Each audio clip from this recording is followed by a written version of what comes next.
Welcome to episode 75 of the Eat for Endurance podcast. My name is Claire Shorenstein, and I am a board-certified sports dietitian and runner based in Santa Cruz, California. Today, I invited sports dietitian Stevie Smith, also known as Stevie Lynn, on the show to discuss performance nutrition for triathlon, specifically for the half and full Ironman distances. Stevie is not only an experienced dietitian, but she has also finished 10 full Ironman distance triathlons and numerous 70.3 races. I work with many triathletes too, but I've never done a triathlon due to my, let's say, poor swimming skills. So I asked Stevie to come help me tackle this topic while sharing some of her own experiences. Long course triathlon nutrition is a massive topic, and the goal here isn't to cover everything because that would literally be impossible in one episode. So instead, we're addressing the nutrition strategies and challenges that are unique to long course triathlon. Many of the sports nutrition principles that we discuss for long distance running or cycling or even other endurance sports are the same. We're aiming for a certain number of grams of carbs per hour. We have to replace sweat losses with water and electrolytes. Of course, we're individualizing these targets. We have to train the gut. We're paying close attention to what we're eating and drinking before and after training sessions and races and so much more. But we need to change our specific approach from sport to sport and sometimes even within each sport to account for a number of factors. So I hope you find this episode helpful. I really think you will. And please feel free to reach out with more sports nutrition topic requests. I've really been enjoying those and we've been making them happen. So keep sending them to me. All right, enough from me. Here is my discussion with Stevie Smith on performance nutrition for long course triathlon. Stevie, welcome to the show. How's everything going today? Thanks so much for having me. It's going great. Awesome. So I'm really excited to dive into today's topic, which is performance nutrition for long course triathlon, which is, of course, the half and full Ironman distances. But before we do that, let's have everyone get to know you a little bit. And I would love to hear your background as both an athlete and a dietitian. Yeah. So as an athlete, I've been an athlete my whole life. Grew up playing team sports, mostly soccer, lacrosse, a little basketball. And the funny thing is that I hated running. And I was actually a lacrosse goalie. So if I had to run a lap around the field, it was the end of the world for high school, Stevie. I played for a year in college as a D3 athlete as well. And then I stopped playing, and that's where I found running. When you're like, oh, I've been really active my whole life. And then I got burnt out on, being a D3 athlete because I'm not getting any scholarship money for this. I'll focus on school. And then I was like, took a whole semester off from exercising, and I just woke up one day and I was like, this isn't me. So I couldn't run more than a quarter mile at a time. I started with the run walk, and this was 2008.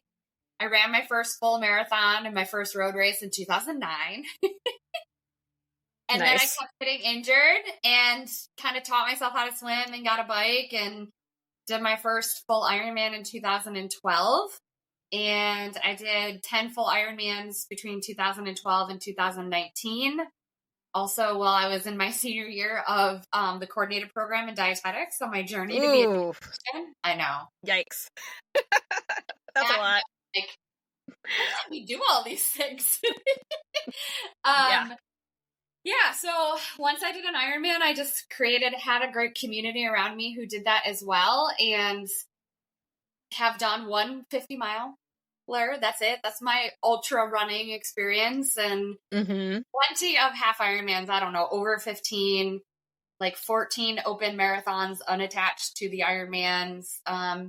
Some long distance swimming. I did a 10-kilometer swim last summer. I'm really retired from the full Ironman. Also 70.3 distance at this point. We'll see. Maybe I'll do another 70.3. But basically, the long and short of my athletic career is I did a lot. Basically, I had friends who were like, does anyone do this race? And I'm like, sure. That's the best. Peak Bay. So I did a lot of fun racing and friend vacations, and, endurance sport kind of became my community and where all my friends were. So it's been a nice way to connect and stay connected to people. And along that journey of fitness, I was a clinical dietitian for 6 years. So in a hospital setting, in Washington, D.C., right after I graduated in 2012.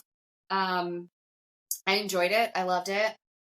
feel like I learned a lot about life and people and how to better counsel people and just a lot of really great skills in kind of that, I would say like more of a high pressure environment. I'm sure you might agree. Yeah. Yeah. Yep. Been there. Like sink or swim, I feel like when you're a clinical dietitian, right? Uh-huh. So along that journey, I started doing some like side contract work in the endurance space. I never really planned to become a sports dietitian or have my own business. I like to say it just kind of happened. Other people say you worked hard and had a lot of connections. That happened too, but it was never the end goal as a dietitian. I just knew that I wanted to help people and I wanted them to live like better lives and quality of life, help them feel better. But like, to be full disclosure, I wasn't into like touching patients, like nursing or Yeah. I didn't want to work with sick people. Otherwise I would have become a doctor probably, actually, like my parents. right? But Yeah, I I hear you. wanted to be involved in providing care and Yes. positive energy in that, but I wasn't. I mean, nurses are the best. I respect every nurse, all of that, but it just wasn't for me. So, Mm-hmm. I was taking a course at SUNY Brockport where I started my career or my college education. And I was going to be a phys ed teacher because that's what everybody did in the early 2000s if you liked sports, right?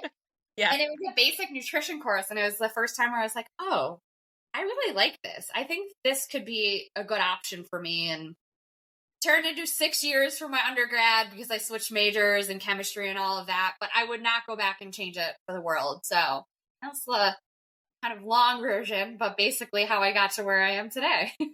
Awesome. And like your private clients, are you working? I mean, I know you work with all kinds of endurance athletes. Do you still have like a really large Ironman and you just triathlete contingent, would you say? Yeah, I would say so. It kind of ebbs and flows.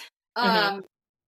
But I work with, I don't know, longevity in sport has become very important to me as I've gotten, I'll say older. I'm not that old. I'm just about 35, but like I have an autoimmune condition. I have rheumatoid arthritis, and that's kind of why I stopped doing the Ironman grind because it's not supportive for my overall health.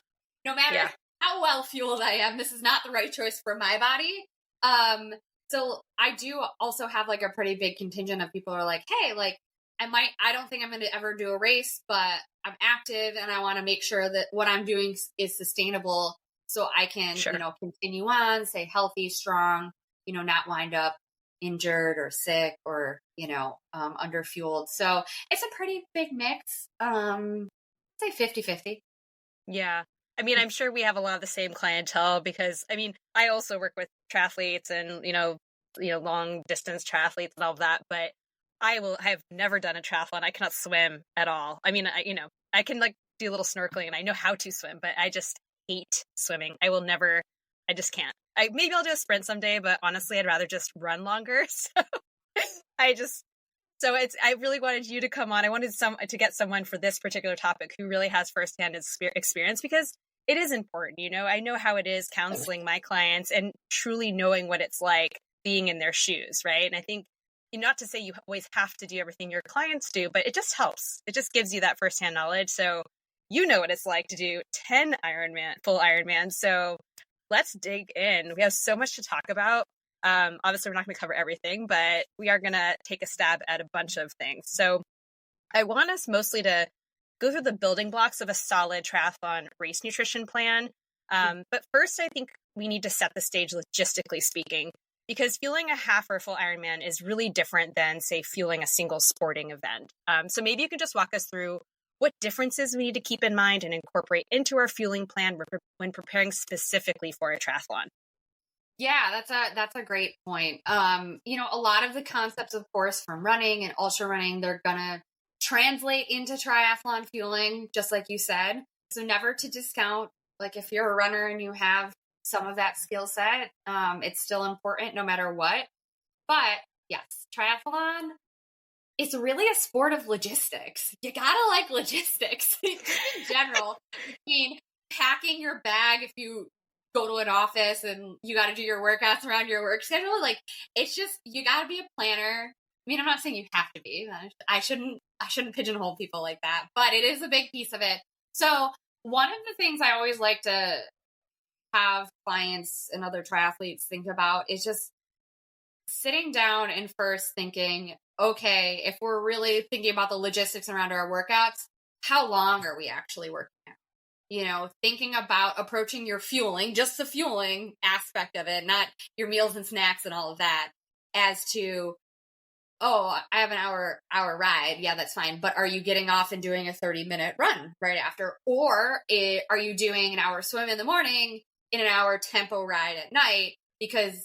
Or a tempo run, like that's going to change the fueling logistics during the workouts, right after the workouts, in between the workouts, that you have to just be more diligent, because it's going to be easier to fall behind on overall energy, macros, micros, all of that in the day-to-day. So starting to get in the mindset of, okay, how many hours am I working out today? What are the other demands in my life, whether I have kids that I'm then going to have to chase around, or I have a very mentally demanding job, or I'm a student, right? Thinking about all the other demands, one, we're thinking about our fueling, the logistics. I can err on the side of tough love sometimes, where you're like, when people are like, but I don't want to carry this. Oh, yeah. Oh, my God. That one drives me nuts.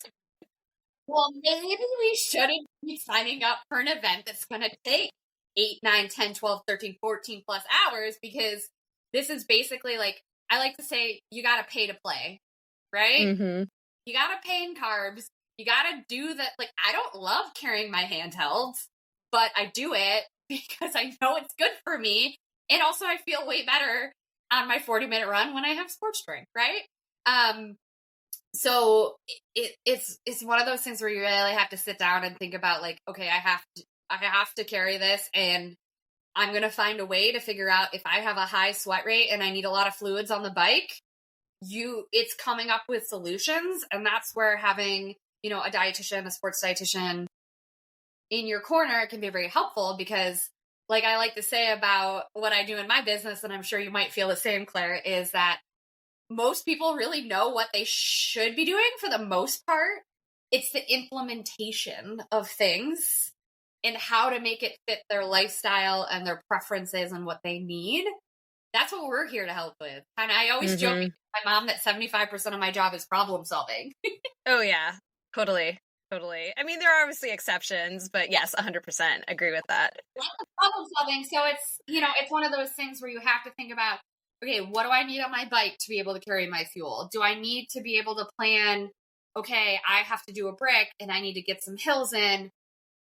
Can I have a cooler in my car with some extra bottles? Like, what is my game plan to get through this? Because not only, of course, as sports dietitians, we're proponents of everybody fueling well, but you're also, I'm sure your athletes are the same. You're taking a lot of time out of your day to do this hobby that you don't get paid to do. So why not prepare yourself to show up to feel your best? Not every workout is great, but nutrition is one of those things that you can control.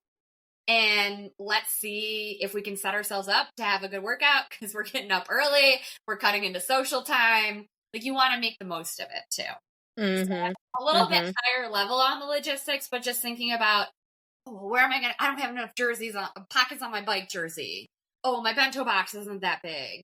Oh, I don't like running with a vest. Well, okay, there's way more options out there to carry things than there used to be. There's way more fuel options than even when I did my first Ironman in 2012. I think it was like GU and Power Bar. And that was it. Yeah. And Gatorade. You ate it and We've come a long way. Yes. Right? It was like you did it because you had to do it. And there was no like, oh, it's too sweet. That's my tough love. Yeah. Yep. No, totally. And it's funny, you're talking about like logistics and having big bags and all this stuff. A client of mine who just did which one? Ironman Coeur d'Alene, and but she had done an Ironman Sacramento before that. But she's also a good friend of mine, and we were meeting for coffee, and I saw her cart. It just looks like she lives out of her car, like legit. She just reaches in. There's like sports nutrition. There's like gear. There's so much stuff. I mean, it's great. I love it. Everywhere. There's so much stuff everywhere. You have to be so prepared. Yes. I mean, I still keep like an extra gel an extra sports drink packet, dates in my center console. Me too. I mean, hello. I mean, endurance, like sports dietitians, But yes, I keep all that stuff in there for sure. Gotta be prepared. Always have running shoes in my car. Always got a wetsuit, goggles. Like you never know when adventure's gonna call, or you forget a snack, or you forget something, right? So yeah, totally. it does involve a lot of preparedness, but it's just like anything. Kind of once you get, and I'm just talking specifically in workout nutrition fueling, or like pre and post. Yeah. Once you kind of figure out what works for you, what's enough to meet your needs, right? It's just like anything. Once you start to do it and make it a habit, like I wake up for a swim and I don't even think anymore. I know I got my scratch, I got my fig bar, I got, my chocolate milk for after the workout. So it's something that'll become easier with time once you make it like a good solid practice. For sure. So kind of like circling back to kind of some of these differences. So it's logistics are huge. You're obviously juggling, 3 sports, not one. What is there anything else you kind of want to point out? I have my little short list, but I'll let you go first. Yeah. So it's one of the things, like you're not fueling during the swim, and you're depending on how fast you are, right? Like you're at least swimming for 30 minutes in a 70.3. Usually even the fastest swimmers are swimming for an hour when we're thinking about the full iron distance. And then one of the biggest mistakes I see a lot of triathletes make is they're not accounting for how their fuel is going to sit after swimming, and then getting upright, your heart rate's going to spike, you're running to transition, or trying to run, you're moving fast. Then you're in transition, which is chaos, right? Trying to make sure that you have everything that you want to bring with you on this 100-mile bike, and how taxing and disorienting that can all be, especially in the full Ironman. I see a lot of athletes discount that, and then, some will start to try and push their fuel too fast with their heart rate too high, and then they have GI issues and distress and discomfort very early on the bike, which if you don't fuel that Ironman bike well, you're basically screwed by the time you get to the run, right? If you're behind, that run is going to be, an Ironman marathon is already its own animal. But if the wheels come off in the marathon for so many people, it's weird. I just like to say it's just weird. Like it's just carnage. It's basically carnage. Yes, it's just a free for all out there. Like I always forget, and then I'm in one. I was like, wow, this is weird. Like when I have Ironman clients, and I have a bunch right now, like again, ebbs and flows. Like I just have a bunch for some reason right now. And I'm just like always so terrified of the run. And I'm just like, okay, please just get through it without GI issues. Even though we worked on the plan and like, I feel confident, but like, I don't know. It's just such a beast of a thing. It's such a long day. Like, and that's one of the things that I also like to point out with my clients, I'm sure you do as well, is, okay, by the time we get to the marathon, things very 50-50 chance. Things are, even if you're practiced and you have the plan. So it's learning how to adapt when you're in the moment, right? Totally.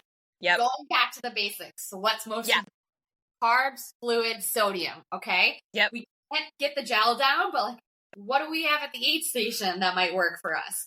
Where can we kind of adapt to make sure that we're staying on top of that through the run in a way that's gonna keep you moving forward?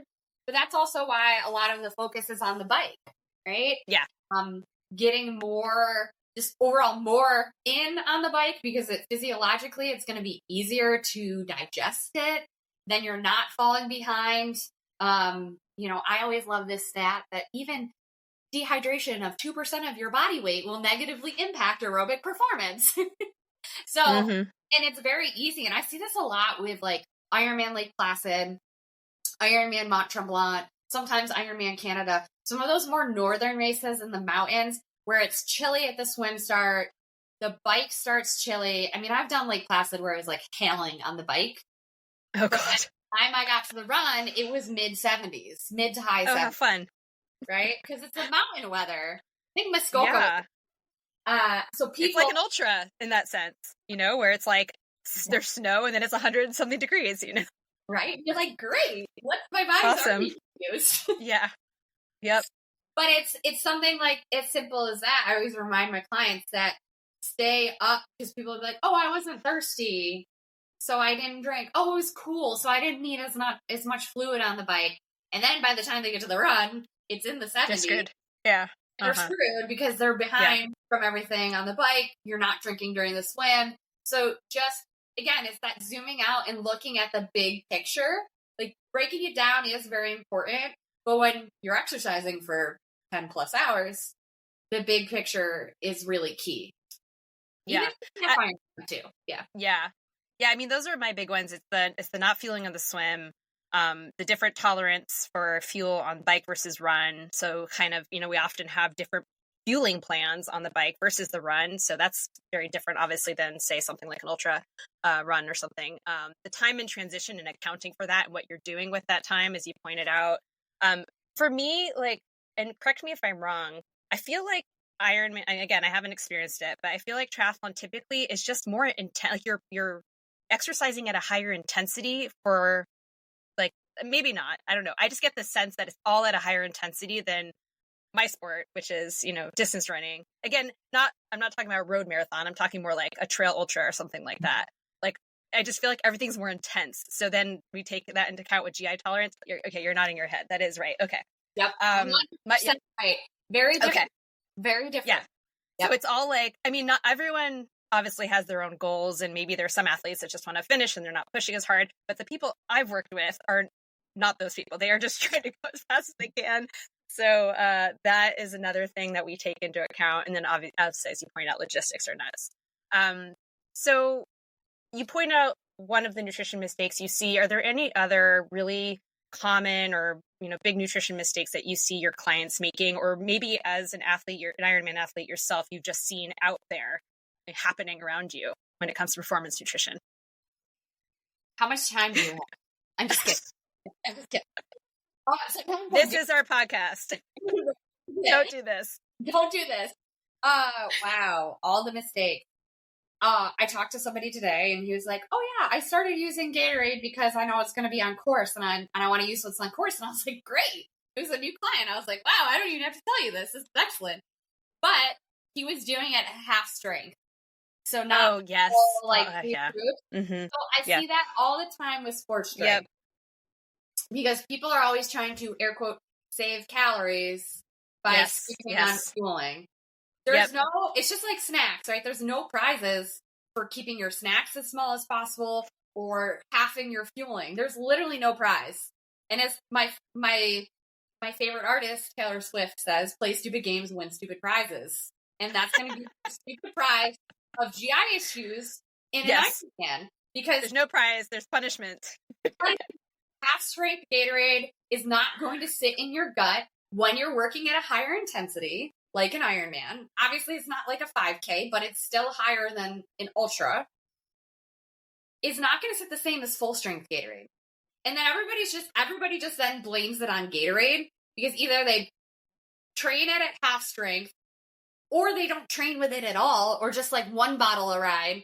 And then they go out there on race day and try to take like a bottle or more of it an hour. That's not going to feel good for anybody. Oh yeah. No, I've had an Ironman client there's like the Gatorade just tasted really sweet and different. I'm like, were you mixing it as I indicated in training? But like talked about? Nope. Never. Sometimes I want to tell my one-on-one clients, I was like, you know, I can see if you read my notes or not. No, I'm just kidding.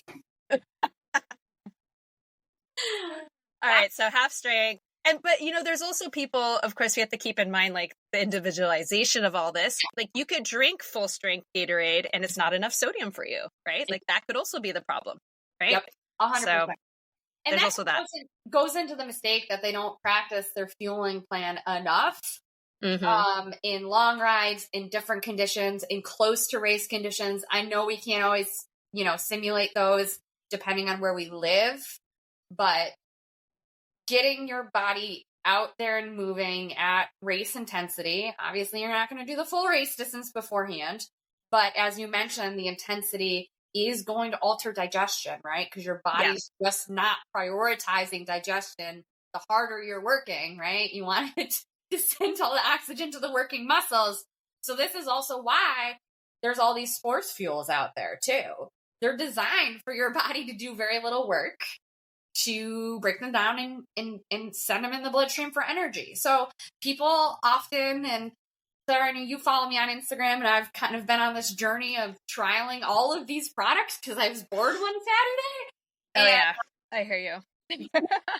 I'm like, such a sports dietitian thing to do.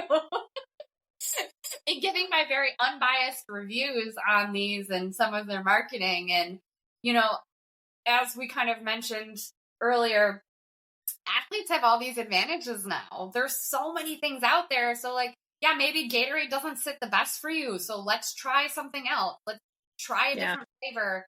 I'm also encouraging, especially my longer course athletes, to have a few different sports fuels that they like, different textures, different tastes, different flavors, because then when you're training as much as you have to for a 70.3 or 140.6 and going to be out there for as long as you are, then you have more tools in your toolbox. If you're like, can't get a gel down right now, but let me try my chew, and then maybe I'll switch back to my. So it just gives you more freedom to make choices and like informed decisions there. And that part is the same as, say, like with ultra running, like we're encouraging the same stuff, right? I think with Ironman on the bike, there's the logistics of just like I mean, of course it depends on the course too, but like, look, I don't really cycle very much, so I can't speak to this, but my clients certainly tell me like they can't open certain things, or certain things are just really annoying. They don't want to deal with wrappers. Like, you know, they have so many cages. We're talking about how many cages on your bike. You know, they're just like, again, all these logistics. So it's like practicing all of these things too. It's not just like, oh, hey, this sits well in my gut. It's like, what does it actually look like when you are riding at race pace and opening a wrapper? You know, how will you do that? Or putting things in your bento box, you know, how much will fit? There's just so much more to figure out, you know, so it's a lot. Yeah. Yeah. I have people who are like, well, I can only get a bottle out of this cage. It's like, all right, so do you have a safe street without a lot of cars and you're just going to sit and practice? I have people who practice getting bottles, like they have a friend or a partner or whatever, do bottle handoffs, right? That's just kind of like, you got to pay to play. Yep. When it comes to biking, a huge aspect of it is safety. You need to not only be concerned about your safety, but the safety of other athletes around you. This was always with my beef with 70.3 events, because there was a lot of athletes who did not care about other people. So I always did off-branded 70.3 events when I could, not the Ironman brand. It was generally a more kinder crowd. I didn't even know there were. Okay, so this is how much I am not a triathlete. Okay, I didn't even know there were non-Ironman events. Are there non-Ironman 140.6 events? There used to be many more. There's a few around and about there. Like Challenge Roth is one of them. I have a lot of friends doing Challenge Roth. There used to be more. But Ironman has slowly bought those independent iron distance races. So yeah, there's not very many options in the 140.6 realm, but the 70.3, there's still a good number. When I was living in the DC area, there was a good number by a more local race company that did a very great job for some 70.3s. So it was nice to mix those in for sure. But yeah. Well, that's good to know. So it's not all Ironman. I don't have to say Ironman 70.3. It can't just be 70.3 and went, okay, see, I learned something every day. Look at me. And just like has the hold on the market. Yeah. But yeah, it's practicing that. I always, with like my chews, and if I did any of like honey stinger waffles or anything like that, I would always pre-rip the package, right? And I knew like, it was ready to go. Practice getting bottles. Okay, am I going to take bottles off course? Perfect. I feel comfortable doing that. So it's pay to play, right? You want to ride your bike and do an Ironman. It's kind of just like getting your driver's license to drive a car. You got to at least learn some of these skills and get comfortable. And I know it's scary. The bike was never my favorite. I always just got nervous about there's so much that can go wrong on the bike out of your control. but it's one of those things where it's like defensive driving. You gotta like learn how to do all of these skills, because you can't, if you want to do an Ironman, oh, I can't get my fuel out of my bento box. Like that's not going to fly for me. Yeah. Yeah. And I mean, what about kind of like decanting things into like a bag, or I guess the bento box, whatever. But like you talked about pre-ripping packages. Are you ever kind of like just opening all of them and putting them into one thing? I guess that also depends on temperature and if they're all going to melt together and stuff like that, right? Yeah, things can melt and stick together. Yeah. So Okay. I never really tended to do that. Mm. And like when it comes to salt, right? If some people need more sodium, it's Sure. finding, okay, what is going to work best for you? Like I couldn't do like the salt stick capsules, because that would make me feel sick, like having the actual capsule. But some people works for. Are we getting like an empty Noon tube and putting it in there? Can you navigate that? Are you doing like a little Ziploc baggie? What's working? I always did the big salt because the vial was easier for me to navigate. Yeah. So it's just trialing those different things that are going to work for you. But the baggies are a little bit, things melt together. Yeah, I guess it really depends on what you're putting in there. Yeah, that's a good point. It gets really heavy. Oh yeah, no, for sure. All right, so obviously we need to be paying attention to like the days leading up to a race day, but for time purposes, we're just going to start with race morning fueling, or we can also think about it as like what you're eating before a long training effort, such as a brick or something. But let's talk about how you're approaching this with your clients, with, of course, the caveat that specifics will vary from person to person and race to race. What are you recommending for that kind of pre-race situation, especially knowing in the race environment, they're getting there really early?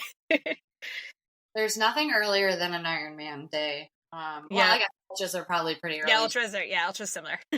Similar in that regard. So the biggest thing is that as soon as we start working together, if we don't have this dialed in, we're starting to practice different foods that we're going to use as part of this breakfast, right? Of course, with anyone, if someone's not used to eating before their runs, we're starting small, we're building up. So first it's identifying like, okay, what foods are going to work for you? Obviously, we're very focused on carbohydrates. I have had a friend who had bacon, eggs, and a bagel before they did an Ironman. I was like, I would die if I ate a bacon before an Ironman. Long story long, circling back, we're figuring out what works and how we're pairing it together. Like some people do great with peanut butter on a bagel. Some people do not do great with peanut butter on a bagel. So we're finding that. We're coming up with the carb goal that we're trying to reach for this pre-race breakfast. And then the biggest thing is that we are practicing it on a couple long bricks, with timing being one of the most important pieces of this. So typically I'm having my athletes have their Ironman race breakfast 3.5 hours before the start. So yeah, that's like in the 3 a.m. hour. It's not great. Oh. It's awful. Can you give an example of breakfast, or maybe even something that you used to do? Yeah, what did I used to do? I used to be a big oatmeal girly. Oatmeal works really well for me. Oatmeal, banana, sports drink. I always have a bottle I try to get my athletes to have a bottle of sports drink as part of their pre-race breakfast, right? So we can rehydrate, top off the electrolytes. Obviously, liquid carbs are easier to digest than other carbs. So that was an easy add-on. So I usually did something along those lines, like give or take. Am I throwing some jelly in there just to get? Are you doing protein as well? Just given it's such a long day, and to get a little bit in there. I do a little bit. I do less than some of my athletes because I used to get sick if I had more. Okay. It depends on the person, but yeah, we try to get a little bit of protein in there as well. I always use milk, like Fairlife milk for my oatmeal. So I get like the 13 grams of protein from Fairlife. Totally. And I know it's okay for me. So that little bit of protein will depend, but yes, because it's such a long day, we're eating so early. Then by the end of my Ironman career, I could actually go back to sleep after that. Wow, that's amazing. I don't think I've ever gone back to sleep on a race day. So depending on because transition usually opened at like 5 or something, depending on how close I was staying to the race start, I would go back to sleep for a little bit. And then from there, I always have them bring another bottle of sports drink to transition, Yep. carry it around with them. This, not necessarily feeling the pressure that they have to finish it, but just that they have it, they're taking sips while they're getting things ready. And then we always have another snacky before we start the race. This will kind of vary from person to person. Some athletes, we do something an hour out that's a little bit more than just a gel. Maybe like a whole pack of scratch chews that are 40 grams of carbs, and we're having a little bit further out. I always tended to have mine like maybe 45 minutes out, my pack of chews, because even though being a good swimmer and doing enough of these, I would get nervous. My anxiety would make me nauseous, that if I tried to take a gel 15 minutes before getting in the swim, I would get through the swim fine, but like it just didn't feel the best. Oh, okay. Interesting. Yeah. A lot of times I have my clients, like they're doing, the breakfast, then they're doing a snack with sports drink of some kind, the carb, just carbs. And then we're doing the gel 10, 15 minutes before. But yeah, I guess it really just depends on the athlete. Maybe we're doing like a gel. Yeah. And then they're hopping and they're fine. But, yeah. Okay. Awesome. Yeah. So depending on the athlete, like I just did a little bit more in my snack, but I was also very good at carb loading. Okay. Which so, not like, everyone is. It could be hard. Not everyone's good at the carb load, but I probably like did extra credit in my carb load as the way Nice. I was.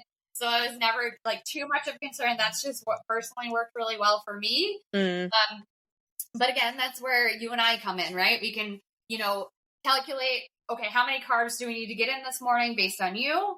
Okay, how can we chop this up to have it best work for you on race day? So you're, obviously don't want you to feel nauseous when you start the swim, right? So adjusting the timing, adjusting the fueling, but practice, because it's a lot of food.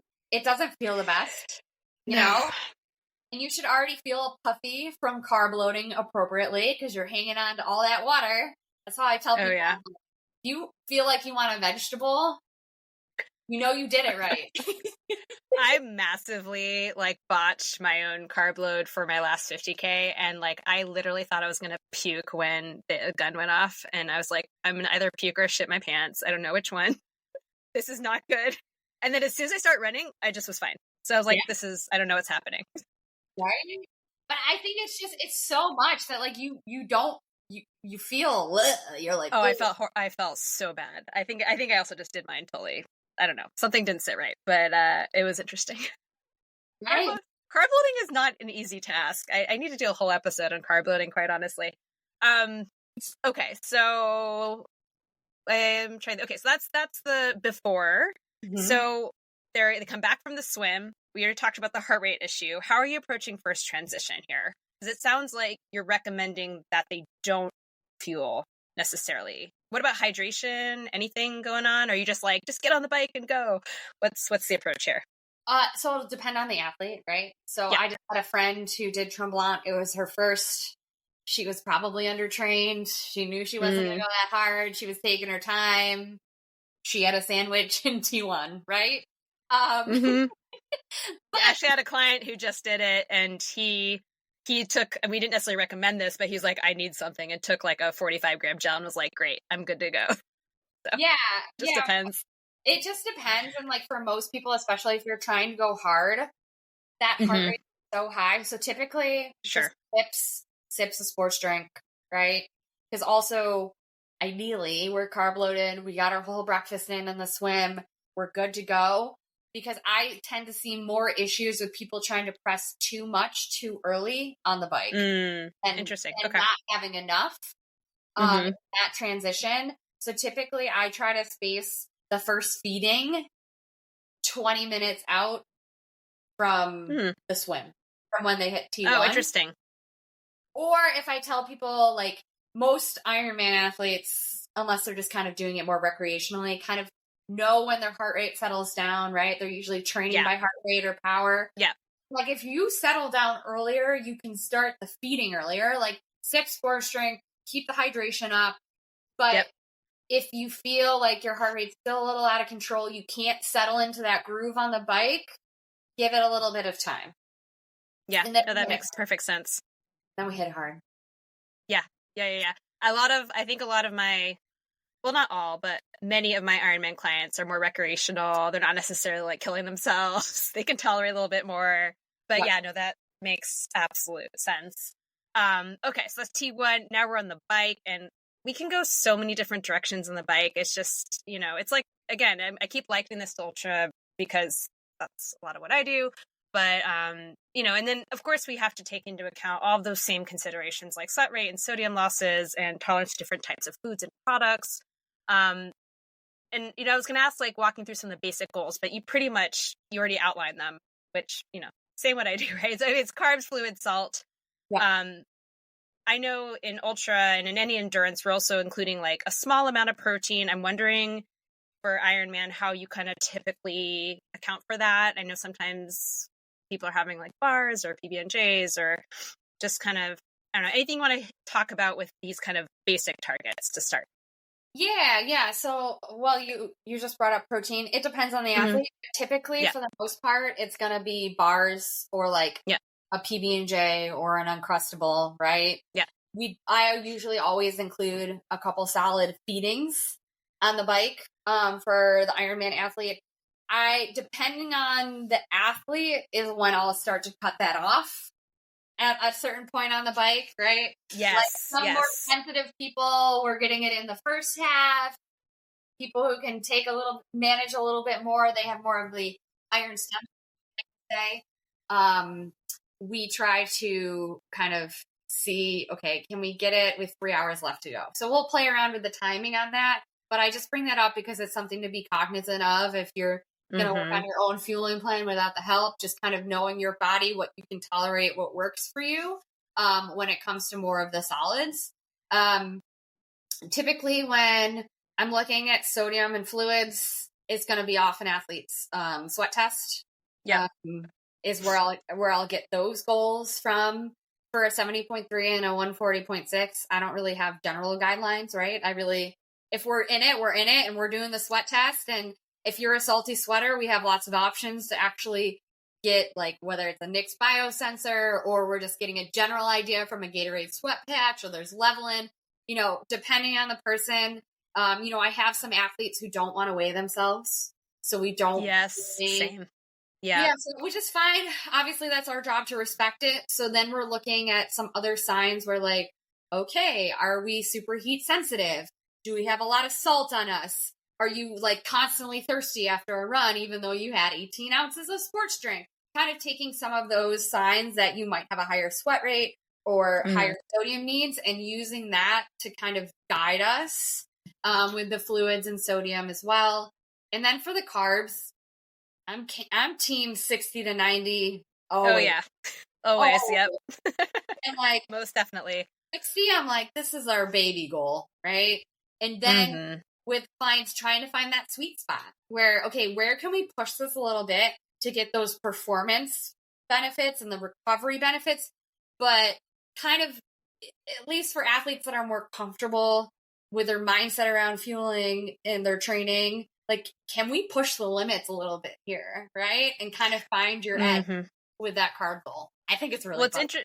It's crazy because, like, you hear of these, these pro triathletes taking on it's like over 120 or 110 or some crazy number an hour. And of course, I mean, I'm pretty sure it's mostly liquid, correct? I think it's mostly liquids they're taking in. So that's, good segue into the whole liquid calories versus solid foods and how they're balancing out. Because in my experience working with triathletes, a lot of the time, like, the kind of general formula we start out with is, okay, calories and salt in your bottle, and then we're adding additional stuff with solid foods, and then eventually tapering off into kind of the more gels and chews or whatever, right?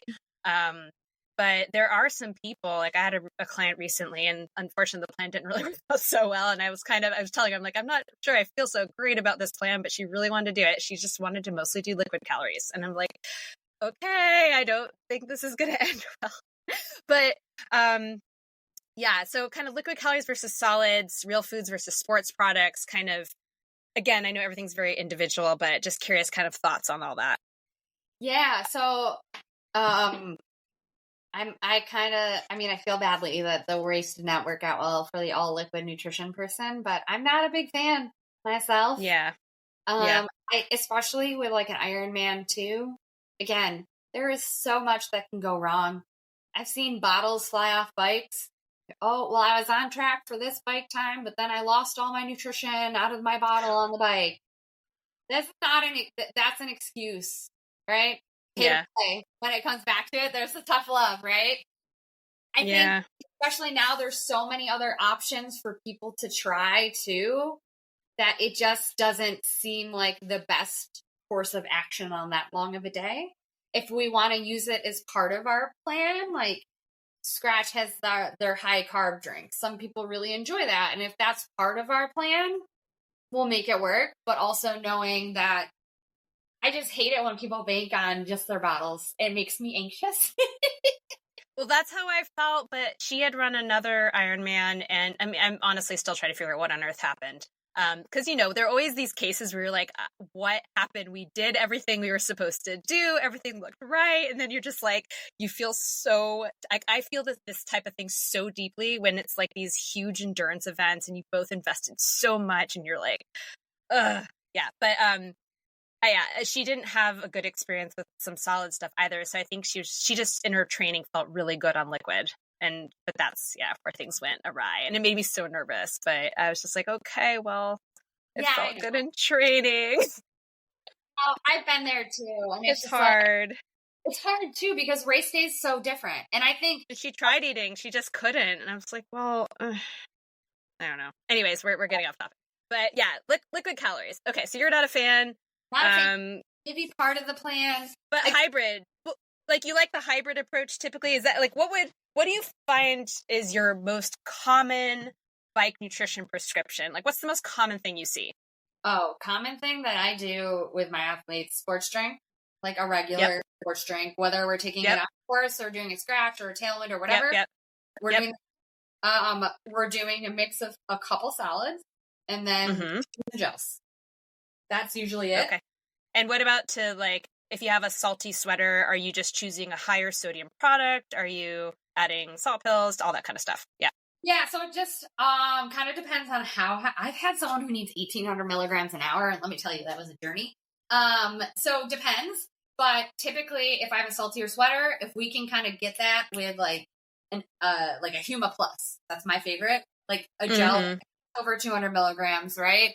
And then if we look at Tailwind and Scratch and Gatorade Endurance, they have a pretty good amount of sodium in it. So if we can make it work without having to carry something else, we make it work. But obviously sometimes like the base salt or like S-caps or salt stick capsules or the fast or just higher sodium products. Like Scratch has that passion fruit hyperhydration one, or you don't like that one?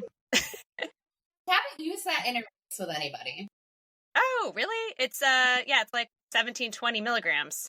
I use it for people to hyperhydrate before a workout or anything, but I found the people that I've had use it just don't like it, like the flavor enough to have it. Oh, okay. Race. Yeah. That's the other thing. So I think two things before we move on from bike. It's like palatability / flavor fatigue, right? That's huge. I actually, a current Ironman client came to me really wanting to try. I had never heard of this EFS product, but it's like a sour watermelon. And I told her to try. Okay. So she had told me, she's like, I love this flavor. And I'm like, look, I can't tell you what you're tasting, but I can tell you this. You do not want to take this. Like, no one in their right mind would drink sour. Okay. You actually, maybe I shouldn't be saying that. But like, to me, let's just say, to me, sour watermelon for however many hours is not going to end well. And sure enough, she's like, after 2 hours, I was going to vomit. I'm like, yep, ding, ding, ding. There we go. Yep. So I think, palatability, flavor fatigue, as you said, having different options. And then the other thing is like streamlining as much as possible, because, and I think this applies to any endurance event, because there's only so much you have to think about. You want to be focused. You're going to be tired at some point. You don't want to be like constantly doing math. Like, as much as we can simplify. Again, this is one reason that my other client wanted to do the liquid. It was just simple. Yep. It's just a little too simple, right? And as you said, being able to be flexible and have other options, should you need to use other things. So that's what I kind of see on the bike. But yeah, I mean, you can go so many different directions on the bike, but I think it's good to have like when you think about, okay, I know there's not really like a template or a formula for this, but I think in both of our minds, there is a kind of standard thing we often suggest to most people. And then it's just like insert whatever product or how much, or, then we kind of just change the things. Yeah. So, yeah. Any other things you want to talk about for the bike? Or did we cover it all? I think we covered it mostly. There's so much, but yeah, we covered the big topics. Yeah. Hey, everybody. If you're enjoying this episode, you can support me in a few ways. First, you can subscribe to the show if you haven't already done so. You can rate and review the show and also share it on social media or with your friends. And lastly, if you would like to support my work financially, I do have a Patreon page that I link to in the show notes as well as on my Instagram profile. I also have an Amazon storefront as well as a general affiliate link that you can use to do your normal shopping. All of this supports me and helps keep this show going, especially while I'm in the process of growing and finding sponsors. I really appreciate it so much. All right, let's get back to the episode. Transition to and fueling. Anything you want to say that is different than T1? Yeah, sometimes I have people fuel in T2. This will also depend on what their needs are, right? Mm-hmm. Some people do also like to have something like off the bike. Oftentimes I feel a lot of people like bananas here. Okay. Or something a little bit different, a little bit more solid, added in. It also kind of depends on the timing, right? Because most of my clients are eating something every 30 to 35 minutes on the bike is kind of it. So it's also just kind of part of that big math equation, which if anyone told me how much math was involved in being a dietitian, I probably never would have done this, which is side Same. math. So it also depends at like, okay, where are we, like how far are we from that last feeding? Do we need, is it going to benefit us to kind of, like we talked about in the beginning, incorporating that transition time into our fueling plan as the overall time of our exercise? I've had people use chews or like a honey stinger waffle. So it's usually kind of along the lines of a sports fuel, right? Because then we're getting out to go run and logically things are going to be different when we're running in our GI tracks. So tend to not be a proponent of heavy solids, but of course there's always that person who's like, oh, I can eat a sub on the bike and I'm fine and go run. I'm like, okay. That's probably the same person who's having like beans and salad or whatever, God knows what, the night before. And I'm just like, what are you doing? How can you do that? Yes. Yeah. Yep. There's always someone. Okay. So that's T2. And let's move on to the run. So similar question as we did for the bike. I mean, they're obviously like the same or similar targets that we're aiming for on the run, maybe minus the protein piece, I would think, or at least, you're nodding. Yeah, so that's what I do. But then we're thinking, okay, well, they have to truly carry everything. So it's not even on the bike and maybe you're using different products. So maybe you can kind of walk us through a little bit of run nutrition in this distance or distances. Survival mode. Yeah. For the full survival mode. I mean, for the half, I would hope you would be able to handle the fueling on a half. But yeah, it's fairly similar to the bike. Typically with the bike, what I try to do, unless someone has a very high sweat rate, I try to meet close to 100% of their fluid needs on the bike, give or take. Really? Give or take. And then for the run, I try to do half to 3/4 of their sweat losses per hour is kind of what I do. Obviously, if someone's sweat rate is like 48 ounces an hour, like 2 bottles an hour on the bike is a lot. So we don't quite get it. But if someone has a 26 ounce per hour sweat rate and you're on the bike and we can meet that and we tolerate it, again, I see the bike as the opportunity to set you up for your best run possible. So if that works, I like to go a little bit heavier on the bike. And then the run I just kind of see as maintenance, really.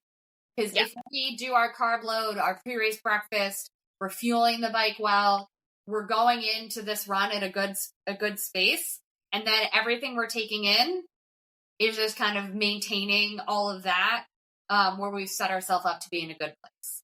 Unless you're one of those freaks who runs like a 3-hour marathon off the bike or faster, typically we're running at a lower intensity or it's a run walk. Sure. There's literally only one Ironman where I did not walk at all. But like splits, it probably looked like I was like how like actually walking, but like trying to make it look like running. That was gonna be my next question. It was like, so far I have not had any clients who like didn't like massively slow down in the marathon, and inevitably there's a run walk going on.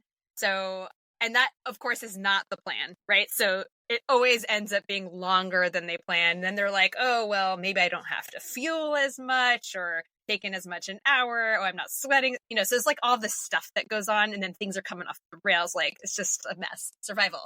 So nutritionally speaking, maybe we can talk a little bit about the problem solving here. Yep. How are you kind of advising clients, should they start run walking? Yeah, so I mean, to step back, I know a lot of athletes who run walk as their plan, and they actually often have better marathon times in the Ironman than people who go in with the other mindset.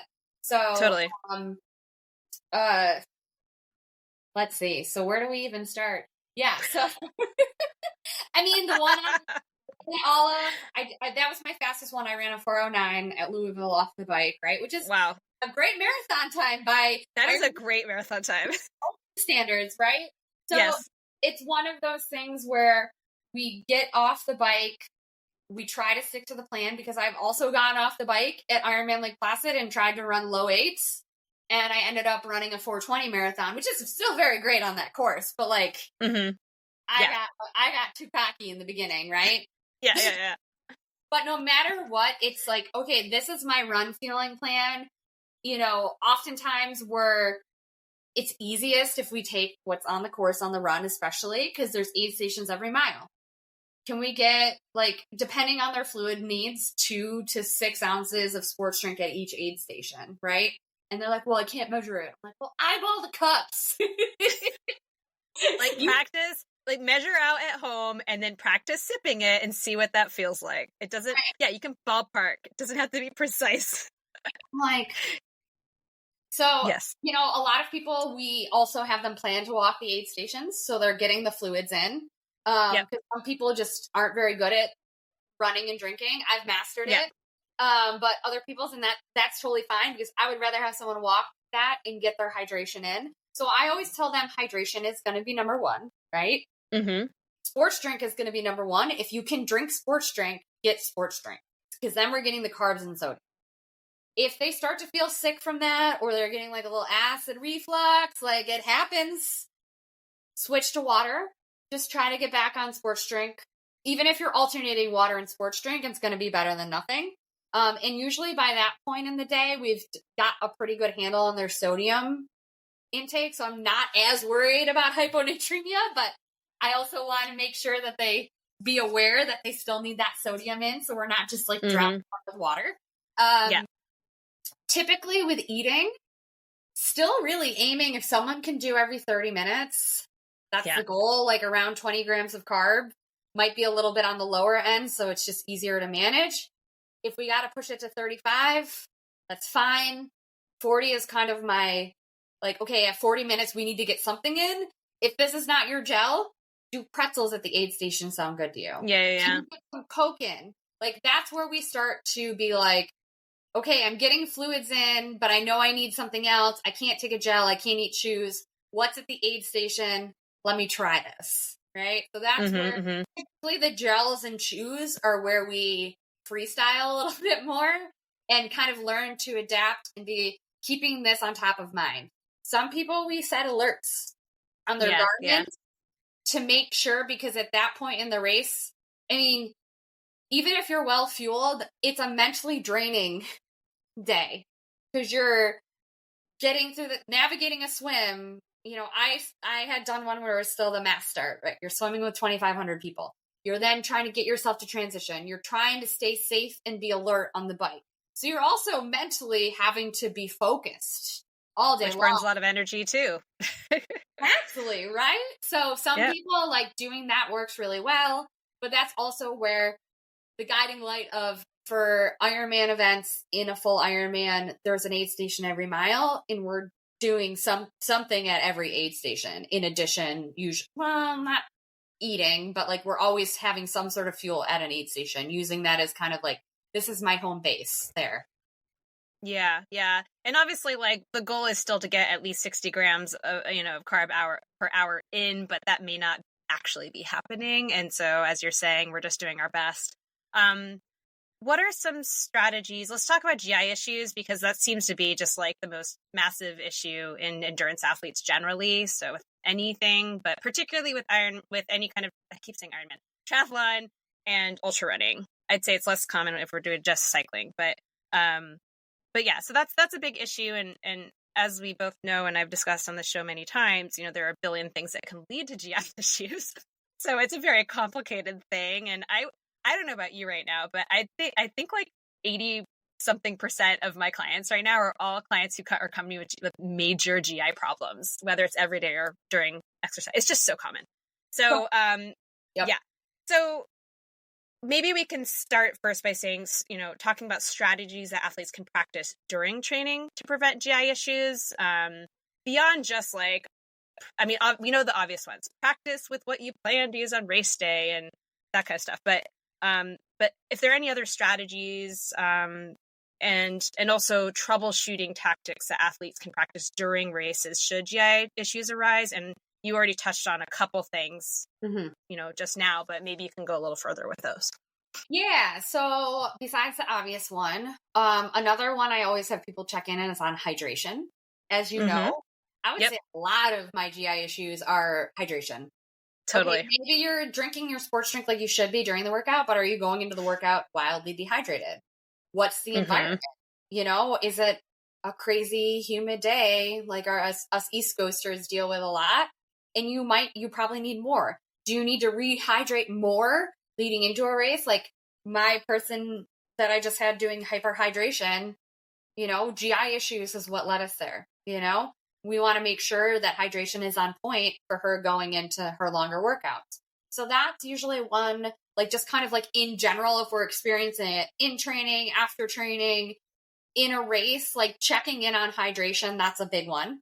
Of course, in triathlon, and this one's a hard one to simulate because we usually don't do simulation, right? Sometimes. Exactly. It's the intensity that really gets you too.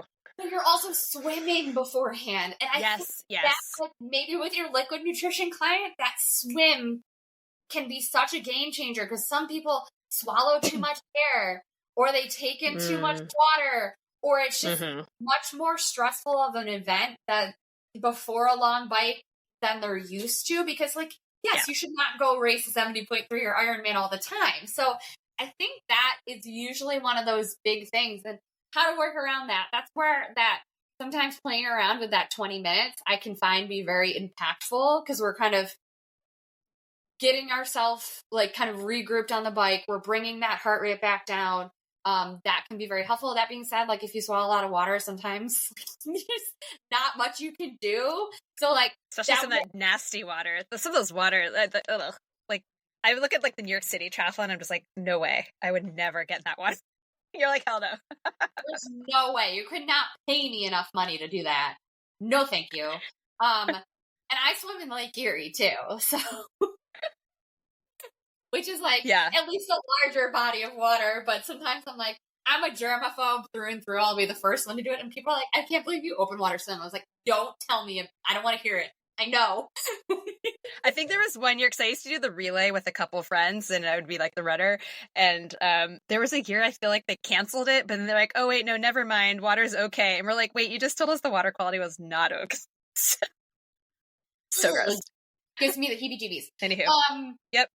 So those would be some things I would think about. And also too, like if you're starting to feel like your GI is getting off on the bike or the run, slow down. No one wants to slow down, but like slow down, back off the bike, right? Because if you can kind of nip that in the bud and like get your GI tracked in order to slow down, hydrate, make sure you get your fuel in, and bringing that intensity down can do a world of wonder to kind of get some of those GI issues, out before then you're struggling the whole bike ride, the whole run. Other things, I know this is like a very, I don't know, I feel like this is me being very particular. I also try not to eat out too much before I go to a race. Even if I'm traveling, I'm a big let me get an Airbnb and a kitchen. Because I have heard of people getting food poisoning and it like shows up on race day. And how fun. They're sick from that because a lot, you usually have to travel to these races. So I try to make as much of my food as I can going into a race, as I get so worried about that. But that might just be me worrying a little bit too much. Yeah, and hey, I mean, this stuff happens. I mean, dude, you can still get food poisoning at home, but yeah, totally. Well, I mean, I don't know. I feel like I'm always a fun sponge at family events and parties because I'm like, this has been out of the fridge for 2 hours. We need to put the potato salad back in the fridge, please. Don't even get me started about my mother and raw meat. I just can't. And there's this like really old, like she has a really old kitchen, and there's this like wood cutting board that's basically built. It's like just the counter. It's the, you know what I mean? It's like the what? Yeah, I know. You're like, no way. And then she just puts a paper towel down because obviously paper towels prevent like salmonella and all that shit. And then the meat just sits there for a bit. And I'm like, yeah, we cut. I'm like, I can't. I bought her a cutting board. She's like, she tells me, no one has ever gotten sick from my cooking. I'm like, well, that is true, to be fair. Fair. But it still grosses me out. We don't need to start. I love you, Mom. She doesn't listen to this, but still, just in case. Oh man. Okay. Well, there's so much fun stuff with Ironman / non-Ironman events that I will never experience because I'll never do one. Just putting that out there. You're smarter than us. I don't know. I mean, there's a lot of carnage that happens in ultra marathons too. So, Fair. And there. Anything else that you'd like to mention on this topic? I feel like we kind of went through the big stuff, but anything you feel like we're leaving out? Oh man, that's I feel like there's always so much. I don't think so. I think one thing I think about a lot too, even in my not Ironman training right now, is that no matter how much you practice, not every gel or sports drink or chew is going to sit the best in your stomach, right? Oh yeah, like, for sure. A lot of times I take gels and it doesn't feel good, but it passes in a second. And I think sometimes that people have this idea that like once you practice it, it's always going to be fine and good and dandy, and like that it's not going to sit wrong. And sometimes it just sits wrong because there's so many things that impact digestion. And again, it's just kind of like one of those pay to play. And you're like, all right, that gel did not sit great, but like I'm going to have a little sip of fluids and I'm going to work through it. They're like, yeah, sometimes it's just not pretty and it's like you got to work through it. But if it's a consistent thing and, you're always getting sick, like that's a bigger issue. But it doesn't always feel the best. But, you know that you're doing a thing that's very supportive. And I see it as a form of respect for your body, fueling properly. And know that, yeah, like even sports dietitians, we don't like gels all the time too. Sometimes they don't sit right. Nope. And some dietitians like myself botch their carb load. So, we're all human, as I like to say. Yeah. Actually, I do have one last question for you about the hydration stuff and kind of really getting that dialed in. Because I know for me that really is one of the hardest pieces that I'm still trying to figure out. And, we have like I've been using the precision hydration testing. They have one in my town and they're not accessible though to everybody. And I've heard really mixed things about Nix. I haven't tried Nix or H-Drop or those myself yet. I've heard not so great things about Gatorade, and I've had mixed experience with Levelin. Like I've got some weird results from Levelin. So I'm just kind of curious because I know for myself, I sometimes recommend these tests and like the ones that aren't precision at least. And I just don't feel like I have confidence in them. You know what I mean? Like I've heard different things from different dietitians, like, oh no, Level works great for me. I have a great experience, but I just haven't necessarily had the best experience and I just never really know what to trust. So I'm just really curious how you approach that with trying to really dial in the sodium piece in particular. Yeah, no, that's a great point. I use those kind of like I use my Whoop and my Garmin. Yes. Yes. Right? It guides us. Sure. Yeah, I know Gatorade usually tends to put people super high on their sodium peak. And that's what I've seen in the past, unless it's changed since I used it when it came out. I actually have another one on my counter to try again. So I kind of take the information that we have, pair it with also some of those physical signs that we get. Sure. the salty sweater, the heat sensitive, all of those things, and find a range and have us, like when I work with one-on-one clients and we're testing fueling, right? We use food and mood journals and practice better. So having them report back, like, okay, how did we feel during? How did we feel before? How did we feel after? Are any of those signs showing us that, like, okay, this is a little too much, this is not enough? I usually start on the lower end to be more conservative, and then bump it up a little bit more, then we kind of find that sweet spot. Yeah. And then the other thing to consider too, and I've run into this recently with people, is like a lot of these Ironman races are hot, or as you said, it changes. And then it's like translating, okay, cool, I've been training in cooler conditions and this has been working. And then what do I do then? How much am I upping everything? Right. Yep. So that's the other place where people sometimes run into trouble, I think. Yeah. So if someone's doing a really hot race, I know they've all gotten warmer, but it used to just be like a Kona or a Cozumel. Sure. We would actually practice doing more sports drink in the first hour on the bike. And makes sense. And if we did that, like, depending on the person, a half bottle, some people an extra bottle, right, coming out of that swim where it's already warm. And then we would just cut feedings, right? We'd cut gels. If we're adding extra sports drink, we'd at least get ahead in that first hour, and then we would reevaluate and kind of, obviously someone who's racing a Kona, at least it used to be a more advanced athlete. Now I feel like qualifying for Kona is like anybody can get in this year. That they used to be a little bit more in tune and know, like, okay, I need more. I'm on hour 4 of the bike and I know I need more sports drink. So I'm going to take extra sports drink, and they have the wherewithal to know, like, I take extra sports drink, depending on what that is, that's 40 to 50 grams more carbs. I can cut 40 to 50 grams of carbs from gels or chews, because now I'm getting that from the sports drink to stay up on hydration.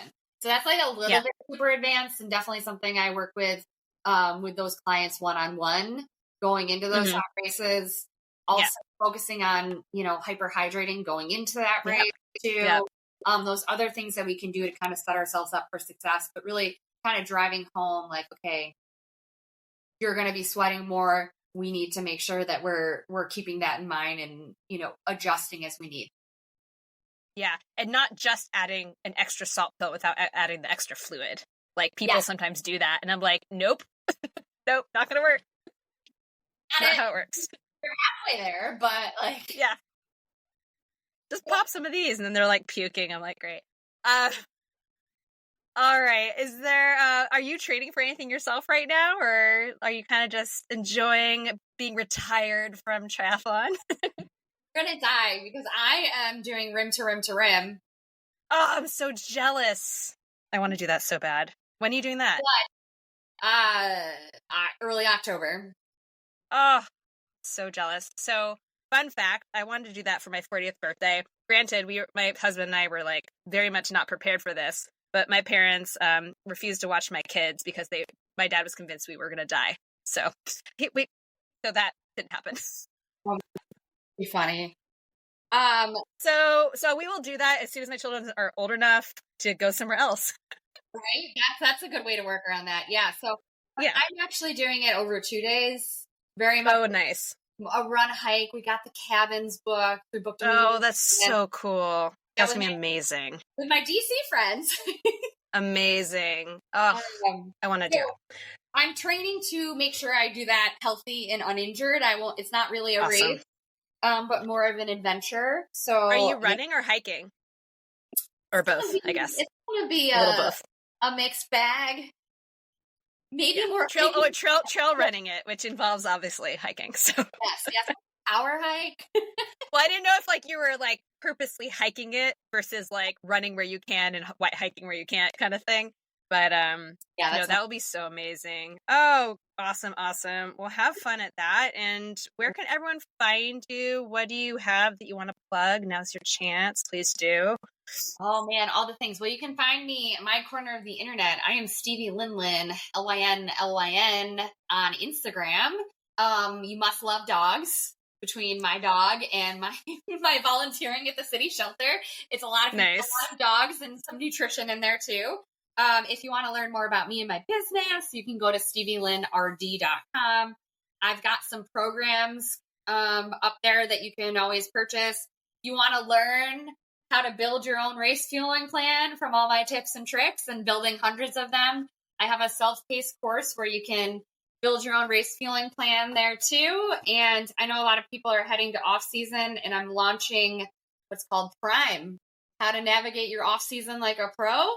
So Nice. know how to make those adjustments from long run Saturday to long lounge Saturday and not feel a little bit lost like a lot of people do when their season ends. So you can learn all about that on my website. That is definitely something I'm encountering for sure with my clients who are, although I have like one Ironman client who's transitioning to just running a marathon, like no big deal. Like that's easy. Yeah. And then I have another one who just did full Ironman, now doing a 70.3, but then she's like, I'm done. I'm not doing anything. So yeah, that's going to be in the future. It did occur to me, by the way, when I reached out, I'm like, I don't know why I waited so long to do this. I'm literally releasing this at the end of triathlon season. Like, what kind of idiot am I? But, whatever. It's all good. You can always use this information whenever, listen and learn for next time. Yeah, no, I mean, well, if you think about it, most people start training for next year's Ironman's like January 1. So there you go. So this will come out, I don't know, sometime in October. So, be fine. It'll be great. People will still gain a lot from it. So yeah, for sure. All right. And then just real fast, some quick bites questions, and I'll let you go. What is your favorite pre-workout meal or snack? Ooh, Nature's Bakery fig bars. That's mine. I actually eat those during. I love those things. Get a big box from Costco. They're so good. My kids usually steal them, but they're good. Favorite post-workout meal or snack? Ooh, well, snack is always chocolate milk because I love milk for sure. Beyond that, I love pizza. Like if we're talking about real food, pizza for sure. Yeah. You're based in New York, right? In Buffalo, is it? Buffalo, New York. Yep. Nice. Awesome. All right. What is the most interesting food you've ever tried? Ooh, cow tongue tacos in Panama. Ooh, were they good? They were, but it was organ meat, so like one was enough because it was rich. But they were very good. Yeah, very good. Yeah, totally. How do you like your eggs cooked? If you eat eggs, if my sister-in-law makes them for me, scrambled. If I make them for myself, over easy. Nice. No shade to your sister-in-law. No, she makes really good scrambled eggs. She makes the best scrambled eggs. Oh yeah, for sure. But Judy, your dog. I was like got it. Go ahead. Oh, because your dog. Okay. No, I was like either she makes amazing scrambled eggs or she makes horrible fried eggs. Oh yeah, no, she makes the best scrambled eggs ever. Okay, got it. What is your favorite beverage? Ooh, orange juice. What are your comfort foods?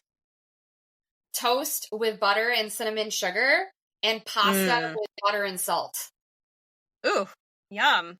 Really like simple things that are just so satisfying. Love it. Right. What's your favorite ice cream flavor? Oh, I'm a custard girly from being from upstate. Oh, yes. Chocolate vanilla twist with rainbow sprinkles always. That sounds delicious. I had custard. Was it on Coney Island? Yeah, it's probably Coney Island. Yeah, that's the time I've had custard. And the Shake Shack. Shake Shack does custard too, huh? Yeah. And top 3 items of gear that are most essential to your active lifestyle. Oh, wow. I would say my weighted blanket and my weighted eye mask, because sleep is key to everything in functioning. And so it helped me sleep so well. Such a dietitian thing to say. That might be the first time someone's put that in this category, but I totally love it. And then my flamingo colored power training suit, Jolin training suit that I wear to the pool. Oh, wait, is it like a what is it? What's a training suit? Oh, it's just a swimsuit, but I call it my suit because flamingo pink is like my power color, and this nice is like super bright pink. So I like say I'm a flamingo because I try to get everything bright pink. Love it.